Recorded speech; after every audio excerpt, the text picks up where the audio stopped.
My name is Nia Monroe. I am 31 years old. I never imagined I'd be here, lying in pain, humiliated, desperate, at St. Clair Medical Center in Atlanta, Georgia. But here I am. They see me, but they don't see me.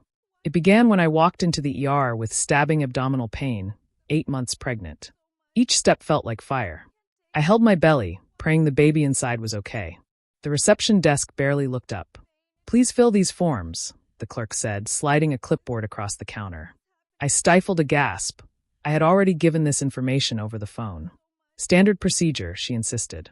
I sat in the waiting room, watching as people who came after me were called back first. A white woman arriving well after me was greeted with a warm smile. When I raised my hand and said, "I've been waiting for 3 hours and I have pregnancy complications," the receptionist sighed. "Doctor will see you when it's your turn." Time passed. The pain worsened. My breathing became shallow. Finally, Nurse Helen called my name. She checked my vitals mechanically, BP elevated, restless, uneasy. I told her I hadn't felt my baby move much today. I voiced my fear about past placental issues. She said the doctor would address it. Then she vanished behind the curtain. Seconds later, I heard her voice change as she greeted another patient warmly. "How are you today, Mrs. Simmons?" Inside the exam room, I waited another 40 minutes, listening in through the thin wall. I heard Dr. Carlson mutter in the hallway. "Another one of these women, always demanding ultrasounds for nothing." My hands shook as I texted my husband. "They're treating me badly. Please come." I looked at the medical binder in my bag, filled with my records from the university maternal fetal specialists. But they ignored it. Dr. Carlson burst in without knocking. "Ms. Monroe? What brings you here?" His eyes remained fixed on his tablet. I recited my symptoms: sharp pain, light spotting, decreased fetal movement. I reminded him of my high-risk history. He paused, looked up briefly, then waved me off. "Probably just Braxton Hicks, normal this late." He touched my belly for a moment, enough to decide. "Ultrasound? Not needed," he said dismissively. "We can't waste hospital resources." He scribbled something. Tears filled my eyes. "Please, just to be safe." I whispered. He laughed coldly. "Your anxiety is using up resources," he said. Then he handed me pamphlets and turned to leave. I could hear Nurse Helen shifting in the corner, silent. "Discharge papers in 5 minutes," he said over his shoulder. "Try to relax. Stress is not good for you." He walked out. My heart pounded. Something felt very wrong. Outside, I saw my husband's text. "I'm here. I'm coming up." In that moment, Dr. Carlson returned with a clipboard, walking loudly so the hallway would hear. "We need a urine sample. Standard protocol."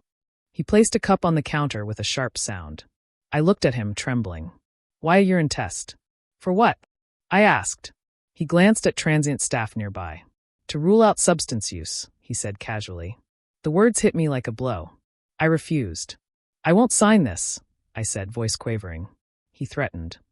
"Either you provide the sample or sign that you refuse care and leave." He shoved forms toward me.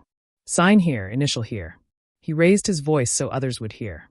"This is how your kind always acts, demanding tests then blaming us for delays." "My kind?" I repeated, steady now. He didn't answer. He threatened to call security. I kept my hand on the papers, refusing to take them. At that moment, Dr. Patel, a junior physician, stepped in. "Dr. Carlson, Mrs. Monroe's vitals and history suggest more than anxiety," he said calmly. Carlson scoffed. "You aren't in charge here." Patel held the ground. "We need an ultrasound. It's basic obstetric care." In the hallway, the chief of medicine, Dr. Raines, walked in. She'd been alerted. Carlson tried to maintain his composure, but the hint of panic showed. Dr. Raines asked, "Was an ultrasound ordered?"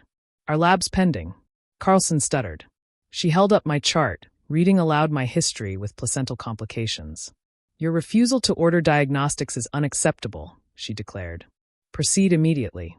In the room, a tech rolled in the ultrasound machine. I held my breath as the gel touched my belly and the probe moved across. The screen flickered. The technician's face stiffened. She made a call. "Dr. Raines, this looks like a partial placental abruption." Panic rushed in. Medical staff swept in, preparing for emergency. Dr. Raines pressed my hand gently. "You and baby will be okay," she promised. I was wheeled toward the OR. "Emergency cesarean," she told me. We caught it just in time. I exhaled in relief. Later, in a glass conference room, The hospital leaders confronted Dr. Carlson with security footage and staff statements. Their CEO informed him he was suspended pending investigation. My husband, Malik Monroe, sat at the head of the table. He revealed my career as a medical researcher focusing on disparities in maternal care. The footage and documentation painted a pattern. Carlson's defenses crumbled under the weight of evidence. The next day, I met my healthy baby. At a public ceremony in St. Clair Medical's new maternal wing, I cut the ribbon. The hospital announced sweeping reforms: implicit bias training, anonymous feedback systems, mandatory second opinions, and dedicated patient advocates for prenatal care. The new motto: every mother, every voice, every time. I stepped to the mic. What happened to me isn't just one bad appointment. It represents what countless mothers endure. Today, our voices must become protocols. The crowd erupted in applause. Malik beamed beside me, our baby in his arms. If my story moves you, don't stay silent. Subscribe and share it. Demand change in your local hospitals. Speak up for those whose voices weren't strong enough to be heard.